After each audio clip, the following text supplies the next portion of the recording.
Meteor. As the title would imply, it is about a large rock, which I think it was from Saturn's ring. If you're an astronomer, you probably know this better than I do. It's a large rock which we call Cassandra, that was on its way to our planet. And if it crashes, well, you know what's gonna happen.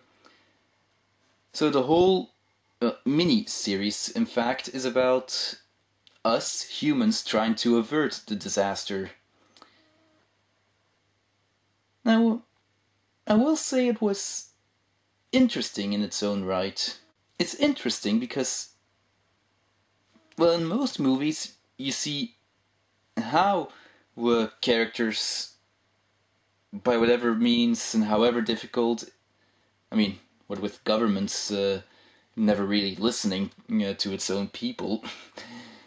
Anyway, after a lot of ups and downs, they finally manage to destroy the rock before it hits. But what's interesting is that they show us what happens after.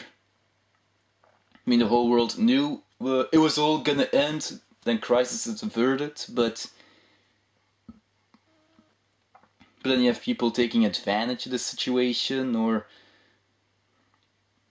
each in their own right, like overpricing their merchandise, or it's my last day, it's the last day I might be alive. You don't want to die a virgin, do you? You know, making you wonder, even though briefly, but still, it makes you wonder, do we actually even deserve to survive? To be saved and whatever? But if I have one complaint about this mini-series, it's... well, how do I put this? It consists of 2 episodes, each lasting 2 hours, I think, give or take. Anyway, the first episode was a rock is headed our way and we destroyed it.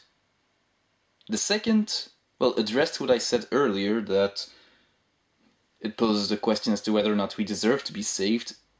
But other than that, it also turns out that the rock that was destroyed in the first episode was only a smaller piece of a much larger rock.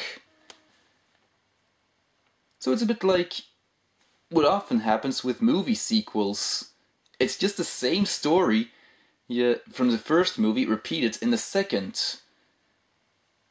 And you'd think that since it's a mini-series, they'd do a much better job at avoiding such a thing. But nope.